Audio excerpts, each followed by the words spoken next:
Hi, my name is Ben, and today I'm going to answer the question, does hell exist? Many Christians today, including some Catholics, do not believe in a hell. However, that is not what the Catholic Church teaches, and it is not what is found in the Bible either. In fact, the Bible mentions hell numerous times in various books. For example, in Revelations 20:10, it says, "The devil who had deceived them was thrown into the lake of fire and brimstone, where the beast and the false prophet were, and they will be tormented day and night forever and ever." And then it says in Revelations 20:15 that if anyone's name was not found written in the book of life, he was thrown into the lake of fire. So this would indicate that there is some sort of eternal punishment for those who do not follow God's will. Furthermore, Christ himself speaks on the matter of hell in Matthew chapter 25 when he talks about the judgment of the nations. In verses 32 to 33, he says, "Before him will be gathered all the nations, and he will separate them one from another, as a shepherd separates the sheep from the goats. And he will place the sheep at his right hand, but the goats at the left." And of course, the sheep are the righteous, and they get to go to heaven, but he says that the goats, or the evildoers, they will go away into eternal punishment. So, here it is from Christ himself saying there is a place of punishment for those who do not follow God's will. In other words, there is a hell. The Bible makes it pretty clear that yes, there is a hell. So, you may be wondering, well, who goes to hell, right? What do you have to do to go to hell? Well, the Bible talks about it quite a bit. Again, Matthew 25, in the judgment of the nations, God says to the wicked, "Depart from me, you cursed, into the eternal fire prepared for the devil and his angels. For I was hungry, and you gave me no food. I was thirsty, and you gave me no drink. I was a stranger, and you did not welcome me. Naked, and you did not clothe me. Sick and in prison, and you did not visit me." Then they will answer him, "Lord, when did we see you hungry, or thirsty, or a stranger, or naked, or sick, or in prison, and did not minister to you?" Then he will answer them, "Truly I say to you, as you did it not to one of the least of these," by which he means the poor and the needy, "you did it not to me." So, if you don't live your life for God, right, if you don't love others as he loved us, then you will go to hell.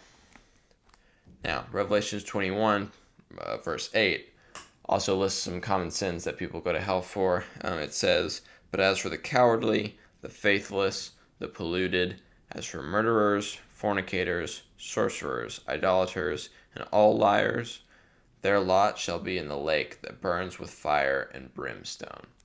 So basically, to go to hell, you have to neglect others around you and commit serious sins. That's basically kind of like the basis of what it means to go to hell. Okay, so the Bible has thrown out a lot of different things here, right? It lists a lot of different things that you can go to hell for. So how do we sum all of this up? Well, the Catechism of the Catholic Church sums up all of these sins as mortal sins. And if you die with a mortal sin on your soul without repenting, you will go to hell.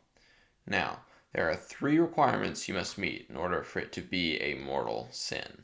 Okay, number 1, it must be of a grave matter. Now, this doesn't just mean killing somebody, although of course that is a mortal sin, but there are also ones that we aren't even aware of, or most people aren't even aware of, that are mortal sins.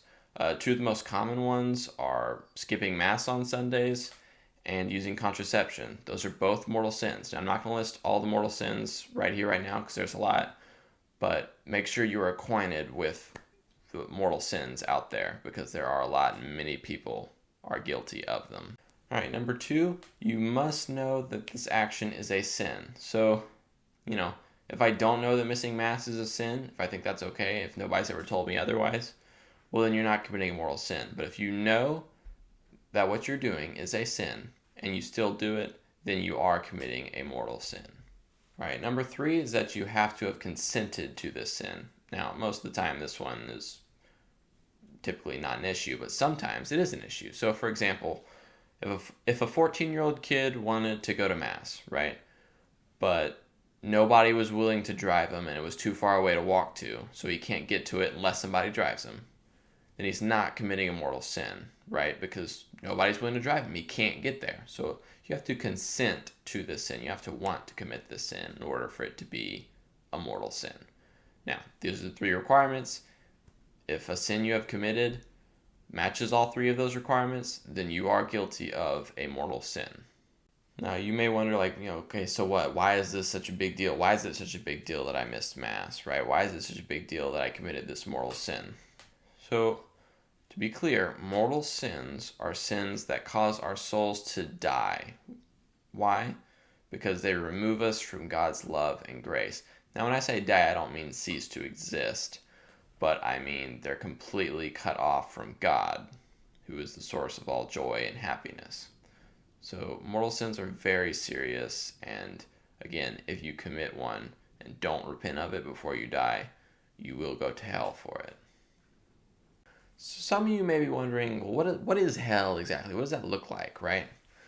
So the Bible often describes hell as like a lake of fire or a furnace of fire or some fiery place, right? But that fire is more so symbolic, because remember, hell is a spiritual punishment, not a physical punishment. Fire is physical, right? But our spirits, right, our souls are not physical. So it wouldn't make sense. You can't burn something that's not physical. So there's probably not literally fire in hell. That meaning is probably symbolic. The Catechism of the Catholic Church says of hell that the chief punishment of hell is eternal separation from God, in whom alone man can possess the life and happiness for which he was created and for which he longs. So to be clear, without God, you cannot feel any joy, peace, happiness, any kind of positive feeling. And since hell is a separation from God, so it means you're without God, you cannot feel joy, right? There's no smiles, no laughter, no kind words in hell. Hell is a place entirely devoid of God and therefore entirely devoid of anything good. So, this punishment is made even more unbearable by the fact that after your death, you become even more acutely aware of what you've lost by going to hell. We often take God for granted in this life, but the fact of the matter is that life wouldn't even be worth living. It'd be better for your soul to cease to exist than for your soul to go on living without God. Okay, so right now you're probably like, all right, I get it. I don't want to go to hell. Well, that's good. If you don't go to hell, there's only one thing you have to do, and that is die in a state of grace. Well, what does that mean, right? To die in a state of grace, there's 3 things you need to do. Number 1, be baptized. Number 2, you must have faith in God. And number 3, you must not be in a state of mortal sin. All right, now a lot of people think baptism's not really that important. Well, yes, it is. It's stressed throughout the New Testament. In fact, Jesus himself says in Mark 16:16 that he who believes and is baptized will be saved, but he who does not believe will be condemned. Now, remember that by baptism, there's the typical baptism with water, right, which you need to do if you can. But there are also 2 other kinds of baptism that you can make it to heaven by. First is baptism of blood, which basically means if you die for God, right, so you are a martyr, even though you weren't baptized with water or didn't receive the sacrament of baptism, you still go to heaven because you died for Christ, right? The second kind is baptism of desire, which basically means if you wanted to be baptized to get the sacrament of baptism, but you died before you were able to, you still go to heaven because you wanted to, right? You wanted to live that life for God. You just weren't able to. Now, to be clear to any of you who are listening who are not baptized, you need to be baptized. You can't just think, I want to be baptized and put it off. You have to be baptized with the sacrament of baptism if you want to make it to heaven. These exceptions are very rare, and they do not qualify for most of you out there because you have the opportunity to be baptized. So make sure you are baptized if you want to go to heaven. All right, the second requirement is faith. Faith is given to us by God through grace, which we receive in baptism and the other sacraments. So, to be clear, faith is not something you can get. It's given to you. It is a gift, and you just have to act on that gift. But you can't get that gift unless you have been baptized. So again, go get baptized if you haven't been baptized. Now, the Bible also stresses faith throughout the Old and New Testaments. For example, Ephesians chapter 2, verse 8 says that for by grace you have been saved through faith. And this is not your own doing, it is the gift of God. So again, faith is a gift, right? Now, it's also said that faith is shown through your works, such as feeding the hungry or praying for the sick or going to confession. Those are all acts, right? Those are all works that prove your faith. And James, the book of James, stresses this, particularly James chapter 2, verse 26, which says, "For as the body apart from the spirit is dead, so faith apart from works is dead."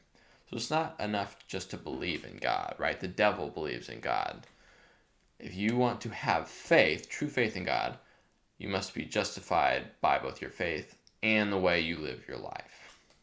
All right, and then that last one, which I already talked about earlier, was don't die with a mortal sin on your soul. If you have a mortal sin on your soul, go to confession right now.